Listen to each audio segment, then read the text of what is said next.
întâlnit în ședința de... Cum? Să vă spun comisiile? Da, acum vreau să le citesc. Le citesc prima dată și pe pentru fiecare comisie am să... Consiliul Local al Comunei Florești, întâlnit în ședința de constituire din data de 27 iunie 2016, ca urmare a alegerilor autorităților administrative publice locale din data de 5 iunie 2016, având în vedere propunerile privind organizația comisiilor de specialitate pe principalele domenii de activitate socială-economică. Văzând prevederea articolul 54 din legea numărul 215 pe 2001, privind administrarea publică locală republicată, cu modificările și completările ulterioare, precum și prevederile articolul 15 din Ordinul de Guvern numărul 35 pe 2002, pentru aprobarea regulamentului cadru de organizare și funcționare a Consiliului Locale. În temeiile prevederilor articolul 45 din legea numărul 215 pe 2001, privind administrația publică locală republicată cu modificările și completările ulterioare. Hotărăște. Se organizează următoarele comisii de specialitate ale Consiliului Local ale Comunei Florești. Avem 4 comisii. Comisia pentru activități economice și financiare și agricultură, Comisia juridică și de disciplină pentru activități de protecție socială, muncă, protecția copilului, Comisia pentru activități social-culturale, culte, învățământ, sănătate și familie, tineret și sport. Și ultima, și nu cea din urmă, Comisia pentru activități de amenajare a teritoriilor, urbanism, protecția mediului și turism. Am să revin la prima, și anume Comisia pentru activități economice, financiare și agricultură. Propuneri, vă rog. Permisiunea dumneavoastră din partea Partidului Național Liberal propune pentru Comisia Economică pe domnul Vancea Joachim și pe domnul Abrudan Traian. Partea PSD, Câmpian Sebastian. Din partea UDMR-ului, Seca Iștvan. Care? Condor.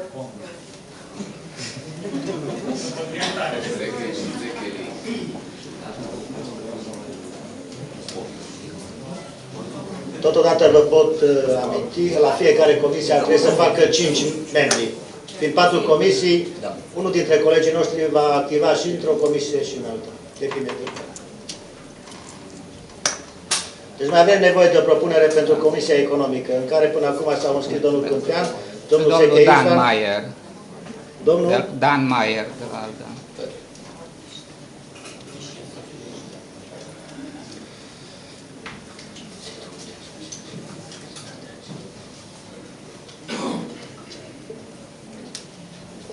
Și atunci, avem următorii candidați. Din partea Partidului Social Democrat, domnul Câmpian. Din partea UDMR, domnul Sechei. Din partea Partidului Național Liberal, domnul Vancea și subsenatul Abrudan Traian. Și din partea Partidului ALDE, domnul Dan Maier. Acum vom supune la vot și o să începem cu Partidul Social Democrat, domnul Câmpian. Cine este? O să spunem la vot toată comisia. Cine este pentru domnul Câmpian, domnul Sechei, domnul Dan Maier, domnul Bancea și domnul Abrudan Traian?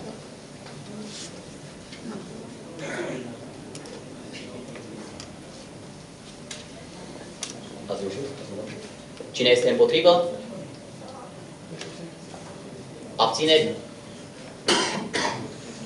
Mulțumim.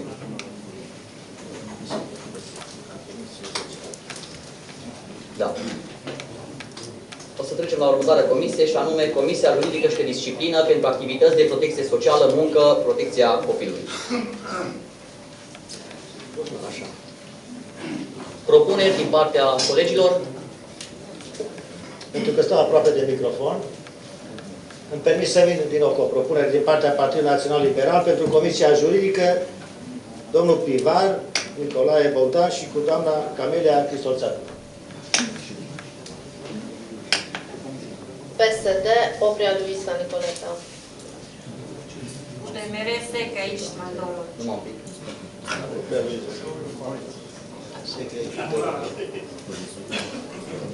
Și mai avem nevoie încă de o propunere. Doamna Vaida Florentina.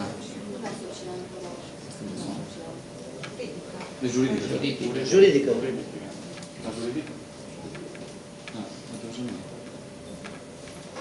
Așa. Supun la vot Comisia Juridică cu următoarele persoane. Doamna Floriana, domnul Pivariu, doamna Cristoțian, doamna Oprea și domnul Doronci, Sechei Ișvan. Cine este pentru? Împotrivă? Abține? Mulțumesc. O să trec la următoarea comisie, și anume Comisia pentru Activități Social-Culturale, Culte, Învățământ, Sănătate și Familie, Tineret și Sport.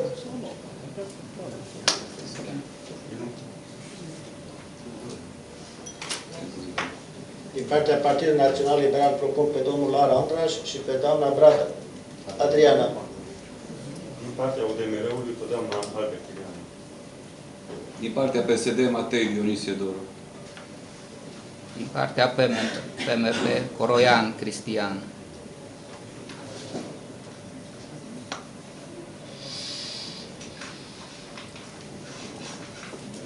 O să dau citire colegilor din această comisie.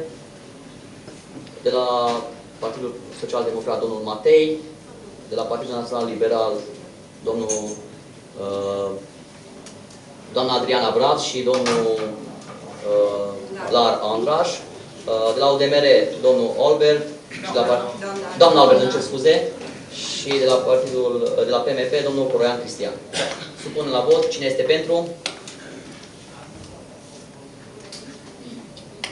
Împotrivă? Abțineri? Mulțumesc. Și ultima comisie. Comisia pentru Activități de Amenajare a Teritoriilor, Urbanism, Protecția Mediului și Turism. Cu permisiunea noastră, din partea Partidului Național Liberal, propun pe domnul Oltean Nicolae, pe doamna Hinteor Tatiana și pe domnul Lar Andraș. Partea UDMR-ului pe domnul Albert Zoltan. Din partea PSD, Cârcan Sebastian, Oprea Luisa. Din partea PMP, domnul Adrian. Sunt mai mult de 5. Nu, Sunt 3. așa că suntem. Bine, așa că la mult timp. Ce să schimbăm? Din partea PMP, încă o dată te rog, Cristian. Adrian. Și știi cum se face votul. Deci, Oltean de la...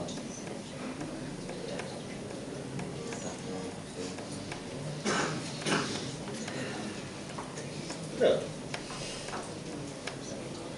Nu, și cât e?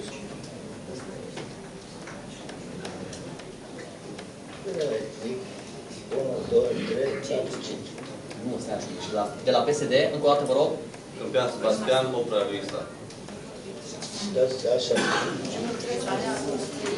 Oltean, Hinteor, Lar, Albert Ileana, Albert Zoltan. Albert Zoltan, Adrian. Deci în condițiile în care numărul celor propuși depășește numărul celor stabiliți, îi supunem la vot pe fiecare parte și care obține voturi mai multe la intră. Și cu asta vin la discuție.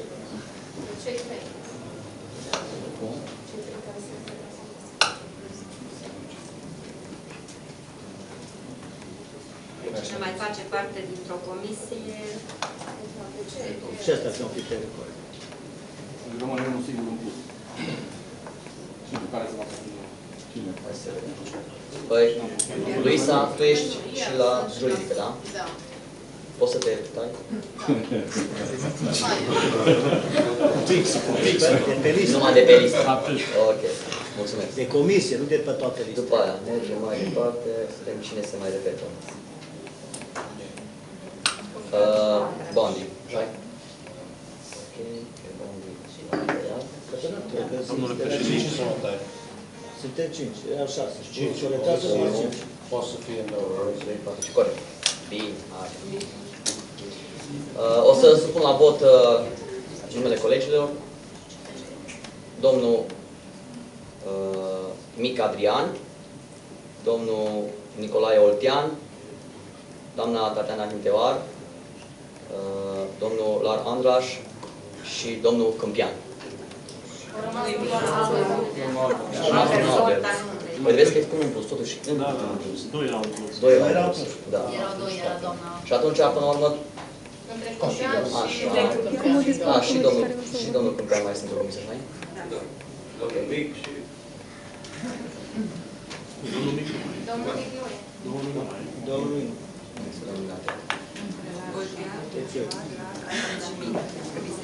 Cum a zis? Oltean, Ioad, Lar, Albert Zoltan și Mic.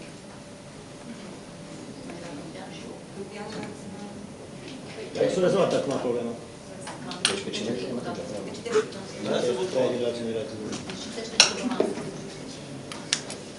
Mai repet o dată.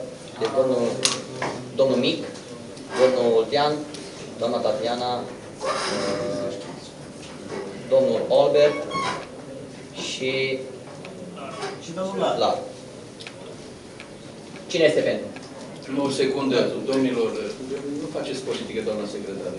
Să faceți procesul verbal acolo. Vă rog. Și ați intervenit. Deci, într-o comisie, comisiile trebuie să fie reprezentate echilibrat, din cât mai multe formațiuni politice. Și asta, și un membru în comisie poate, un consilier poate face parte din 1 până la 3 comisii.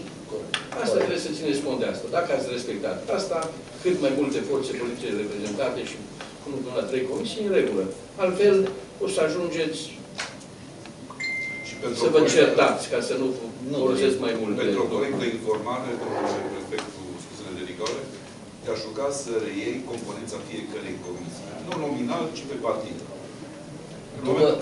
Înainte să terminăm de votat sau după? Da, înainte, ca să știe toată lumea cam cum sunt repartizați consilierii locale în cele 4 comisii. Nu trebuie să fiu de acord. Eu v-am... Păi nu terminăm de votat și cu comisia...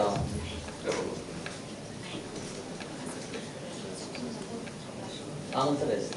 Deci asta se punem la vot acum, cel mai prost. Cum a spus? Ați făcut mai multe propuneri, pe asta iar că v-ați înțeles și doamna secretară își taie părla și pune părla la altă. Nu. Votați. Dacă îți mai mulți, dacă îți mai mulți, votați. A citit propunerile. Sunt doi care sunt din două comisii. Votați. Așa e democratic. Doriți să facem un vot între dumneavoastră, domnul Câmpean și domnul Lar? Ca să fie corect? Votați-i pe toți. Cum să faceți așa ceva? Toți votează. Toți. Toți de voturi am Fiecare. Așa e componența comisiei.